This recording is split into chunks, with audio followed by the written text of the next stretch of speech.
வணக்கம்.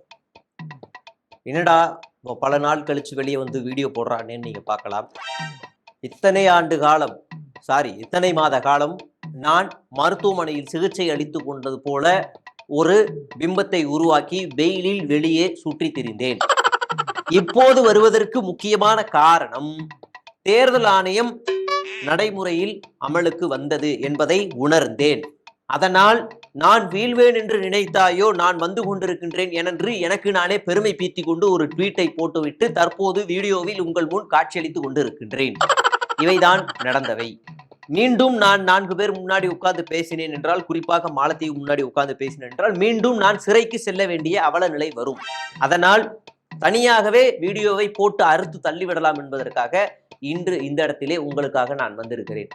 குறிப்பாக இன்று நான் என்ன சொல்ல போகிறேன் என்றால், மீண்டும் முத்துவேல் கருணாநிதி ஸ்டாலின் அவர்களை முதலமைச்சர் ஆக்க வேண்டும் என்ற ஒரு நோக்கத்திற்காகத்தான் இந்த காணொலியை நான் திட்டவட்டமாக பதிவு செய்கிறேன். அதில் எந்த மாற்று கருத்தும் இல்லை. 2016 முதல் 2021 மார்ச் மாதம் வரை இருந்த தமிழ்நாட்டின் இருண்ட கால ஆட்சியை முற்றிலும் மக்கள் வரலாற்றில் ஒரு கருப்பு வருடமாக பார்க்கிறார்கள், கருப்பு ஆட்சியாக பார்க்கிறார்கள். அப்படி ஒரு ஆட்சி தமிழ்நாட்டில் இன்னும் ஒருபோதும் வரக்கூடாது என்பதற்காக இன்று நான் இந்த வீடியோவில் பேசியிருக்கிறேன். அப்படி என்றால் 2026 மீண்டும் திமுக ஆட்சி அமைக்கும். ஏனடா நீ ஒரு ஜேர்னலிஸ்டா இருந்துகிட்டு ஆட்சி அமைக்கிறது எப்படி நீ இதெல்லாம் பேசலாம்னு கேட்கலாம். As I have a citizenship, I have a voter ID card and I have a full rights to speak this topic about DMK. ஆம், இப்போது அதிமுக ஏன் ஆட்சிக்கு வரக்கூடாது என்று சொன்னால், மாநில உரிமை பற்றி பேச சொன்னால் இணக்கமாக பாஜகவுடன் சென்று விடுகிறது. ஆனால் திமுக அரசுக்கு ரோஷம் மானம் இருப்பதால் பாஜகவை எதிர்த்து சண்டையிட்டுக் கொண்டிருக்கிறது. அதற்கு உறுதுணையாக கூட்டணி கட்சிகளும் குரல் கொடுத்து கொண்டிருக்கின்றது. ஆனால் பாஜக அரசு இங்கே விளக்கை ஏத்த வந்தா, குஷி படத்துல எப்படி விஜயும் இப்படி கை பிடிப்பாங்களோ அதே மாதிரி பாஜகவுக்கு விளக்கேற்றும் போது நம்ம எடப்பாடி பழனிசாமி விளக்க இப்படி அணைக்காம பிடிக்கிறாரு திருப்பரங்குன்றத்துல. அப்படி ஒரு கோழைச்சாமியை நாம் ஒருபோதும் தமிழ்நாட்டில் அனுமதிக்க கூடாது என்பதில் நான் திட்டவட்டமாக இருக்கிறேன். தொடர்ச்சியாக பாஜக கூட்டணிக்கு வந்த பிறகு, இல்லை எடப்பாடி பழனிசாமி அதிமுகவின் தலைமைக்கு வந்த பிறகு தொடர் தோல்வியை சந்தித்துக் கொண்டிருக்கின்றார். தொடர் தோல்வி. அவரும் மக்களால் தேர்ந்தெடுக்கப்பட்ட ஒரு முதலமைச்சர் அல்ல. நம்மளுடைய முதலமைச்சர் சொல்லியிருப்பார், எம்ஜிஆர், ஜெயலலிதா, கருணாநிதி, காமராஜர் அவர்களுக்கு பிறகு மக்களால் தேர்ந்தெடுக்கப்பட்ட முதலமைச்சர் நான் தான் என்று அழுத்தமாக சொல்லியிருப்பார். ஒரு தேர்தலில் கூட எடப்பாடி பழனிசாமி அவர்கள் வெற்றி பெற்றதே இல்லை. அது இடைத்தேர்தலாகட்டும், நாடாளுமன்ற தேர்தலாகட்டும், ஊராட்சி தேர்தலாகட்டும், நகராட்சி தேர்தலாகட்டும், சட்டமன்ற தேர்தலாகட்டும், கிட்டத்தட்ட 11 தோல்வி பழனிசாமி என்று அமோக வெற்றி பெற்றிருக்கிறார். தற்போது 12 பழனிசாமி என அவர் வெற்றி பெற வேண்டும். 12 தோல்வி பழனிசாமி என வெற்றி பெறுவார் அப்படின்னு நாம் சொல்ல இருக்கிறோம். ஏன் திமுகவை ஆட்சிக்கு அமர வைக்க வேண்டும்? ஏனென்றால் இப்போது இருக்கக்கூடிய எதிர்க்கட்சிகள், நம்மளுடைய பழனிசாமி அவர்களாகட்டும், தற்குறியாகட்டும் அல்லது வேறு யாராகட்டும், அவர்கள் வைக்கக்கூடிய குற்றச்சாட்டுகள் என்ன? தமிழ்நாட்டில் சட்ட ஒழுங்கு சரியில்லை அப்படி என்று அவர்கள் வைப்பார்கள். அங்கொன்றும் இங்கொன்றும் நடக்கக்கூடியதை நேரடியாக தொடர்புபடுத்தி ஒரு நெரேட்டிவை செட் செய்வார்கள். அதை தான் அவர்கள் செய்து கொண்டிருக்கின்றார்கள். அதை தடுக்க வேண்டும் என்றால், ஆமாம் தடுக்க வேண்டும், அது ஒரு டாபிக். ஆனால் கடந்த கால ஆட்சியை காட்டிலும் தற்போது இருக்கக்கூடிய, குறிப்பாக இந்த ஆண்டு மட்டும் எஃப்ஐஆர் எண்ணிக்கை அதிக அளவில் பதிவு செய்யப்பட்டிருக்கிறது. அதற்கு காரணம் மக்களுக்கு காவல்துறை மீது ஒரு நம்பிக்கை எழுந்திருக்கிறது. காவல் நிலையத்திற்கு தைரியமாக செல்லலாம். காவல் நிலையத்தில் நாம் சென்று புகார் கொடுத்தால் அவர்கள் உடனடியாக அந்த எஃப்ஐஆரில் பதிவு செய்கிறார்கள். எனவே காவல் நிலையத்துக்கு சென்றால் நமக்கு தீர்வு கிடைக்கும் என்ற ஒரு நம்பிக்கை உருவாகி இருக்கிறது. நாம் அதை அப்படித்தான் பார்க்க வேண்டுமே தவிர, எஃப்ஐஆர் அதிகமாயிருச்சு, ஐயோ குற்றம் எவ்வளவு நடக்கிறது என்று இந்த மாதிரி சில்லுண்டி வேலையை, சிண்டு முடிச்சு வேலையை தற்கூரிகளும் பழனிசாமி அவர்களும் திருப்பி விடுவதை கண்டுகொள்ளக்கூடாது. அடுத்ததாக இந்த எதிர்க்கட்சிகள் தற்கூரிகள் வைக்கக்கூடிய குற்றச்சாட்டு என்ன?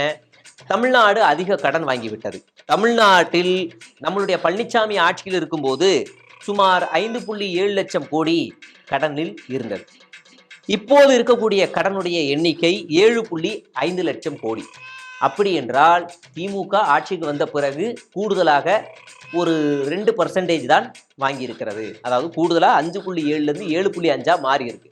ஆனால் ஏன் அதை குறைக்கவில்லை என்றால் அதிமுக ஆட்சியில் அவர்கள் மாதம் கட்டிய வட்டியின் எண்ணிக்கை 30,000 கோடி ஒரு வருடத்திற்கு, மன்னிக்கும், வருடத்திற்கு 30,000 கோடி வட்டியாக மட்டுமே கட்டி கொண்டிருந்தது.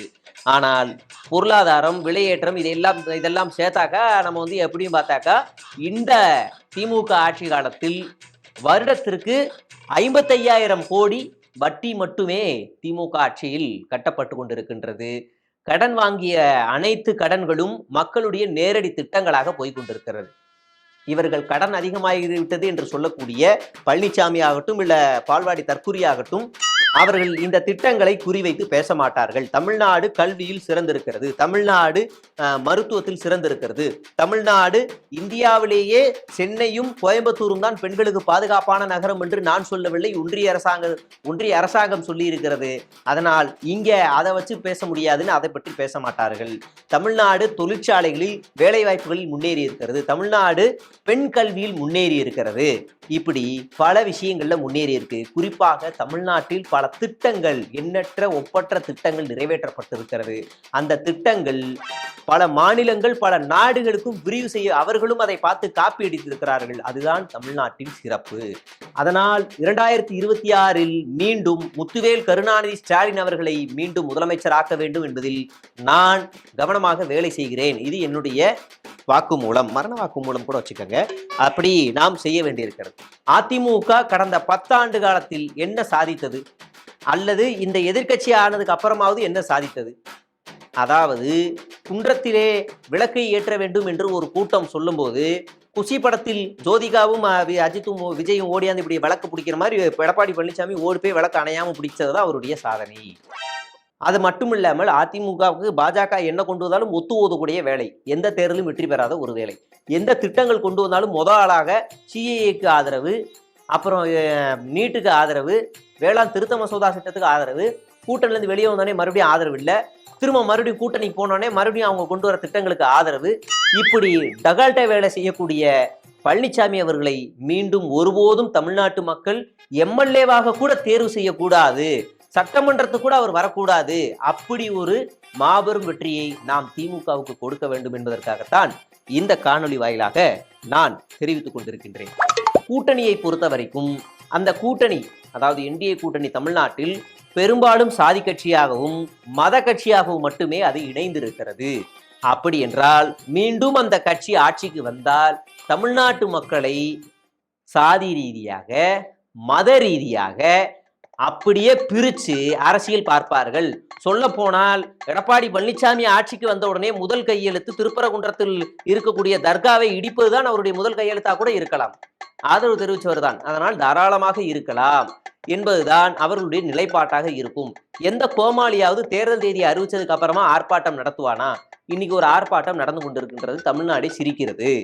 அதாவது வருடம் 4 வருடத்தில் அதிமுக நடத்திய போராட்டங்களுடைய எண்ணிக்கையை எடுத்து பார்த்தால் விரல் விட்டு எண்ணிடலாம். அதுல எடப்பாடி பழனிசாமி எத்தனை கலந்துகிட்டாருன்னா, ஹேண்ட்பேகா நான் இருந்தா உன்னை தோளிலேயே தொங்கி இருப்பேன், இப்படி பல போராட்டங்கள், சில போராட்டங்கள் மட்டுமே அவர் நடத்தி இருக்கிறார். ஆனால் பல்லாயிரக்கணக்கான போராட்டங்களை நடத்திய வரலாறு யாருக்கு இருக்கிறது என்று கேட்டால் அதே திமுக ஆட்சியில் ஜனநாயக ரீதியாக உரிமையோடு சுதந்திரமாக செயல்படக்கூடிய கூட்டணி கட்சிகள் தான் தற்போது தமிழ்நாட்டில் நடந்த அனைத்து பிரச்சனைகளுக்கும் முதல் ஆளாக நின்று குரல் கொடுத்து திமுகவிடம் உரிமை இருக்கிறது, ஜனநாயகம் இருக்கிறது, அவர்களிடம் பேச்சுவார்த்தை நடத்த முடியும் என்று அதை அந்த போராட்டத்தில் தீர்வும் காண்டிருக்கிறார்கள்.